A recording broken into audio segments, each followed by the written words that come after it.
Rote learning is important to build your mind towards understanding the concepts. If you are not mugging up the notes, you cannot build the knowledge of English literature. Once you have all your notes absorbed in your memory, whether you have understood all these notes or not, you can move towards knowledge building process. In my first attempt, I failed to crack the UGC-NET examination in English literature. It was just because I failed to memorize my study material thoroughly. There was a question in the examination that who coined the terms implied reader and actual reader. The right answer was Wolfgang Iser, but I failed to pick the right option. It was just because I failed to memorize the concepts thoroughly. And now it's been 3 years that I have been studying English literature, and I can say that I have knowledge of most of the concepts in English literature. But everything boils down to one simple thing: memorization. Unless I do not have all these concepts in my memory, I cannot relate all these concepts to another concepts. The first level of learning is memorization, and then comes understanding and reflection. The sad truth is that you cannot memorize English literature unless you have studied or revised this subject at least 10 times. Your teachers will suggest you to revise this subject just 30 days before the examination. But I have always suggested my students to revise the subject from the day 1. Do not wait for the last 30 days. You cannot simply digest whole information of English literature in just 30 days. You need hours and hours of revision to grab the information in your mind. And now, having said that,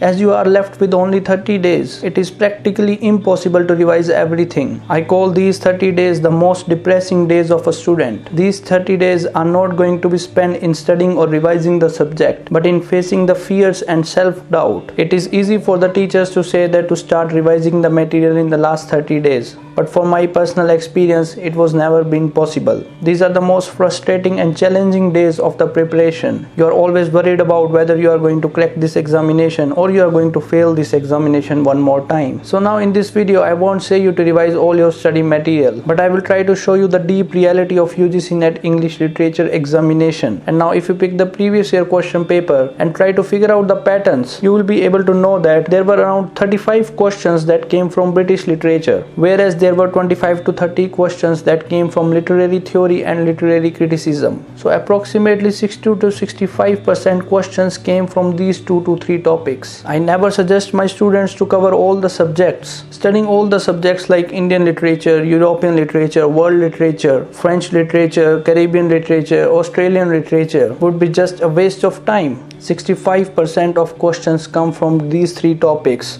Number 1 is British literature, number 2 is literary theory, number 3 is literary criticism. I call the rest of the subjects, be it Indian literature or Caribbean literature, just as distraction. Instead of spending all your time on these subjects, build your command on the remaining subjects like British literature and literary theory. Hardly 2 to 3 questions come from Indian literature or European literature or Caribbean literature, but most of the questions come from 2 to 3 subjects that I have mentioned. Stop wasting your time spending the time on the subjects that doesn't matter. Start focusing on quality rather than quantity. Quality of the subject is going to take you to the other end of the shore. Some teachers create fear in the market. They say you to study Caribbean literature, European literature, world literature, and so many other literatures. Fear is the greatest weapon to convince you to buy their products and courses. I have no issues with them, but I am concerned about the monopoly on this subject. I am very much interested in breaking the hierarchy that some teachers have created on this subject. So here is a clear-cut strategy to you. You have only 30 days left behind, and in English literature you only have to study 2 subjects, that is British literature and literary theory, because 65% of the questions will come from these 2 subjects. And if you want to give time to other subjects, then I ask you to start giving time to literary devices. 1 or 2 questions will come from this small topic, literary devices. All you have to do is you have to do a Google search and write down all these 30 to 40 literary devices. Within a couple of hours you will master this small subject. Now instead of giving days and weeks to Indian literature, give your time to literary devices. You will surely going to be asked 1 or 2 questions from this particular topic, and without having proper command on British literature or literary theory, forget about this examination. So prepare these 2 subjects well enough before moving towards any other subject. And now talking about paper 1, learn the basics of these few topics in reasoning. For instance, clock,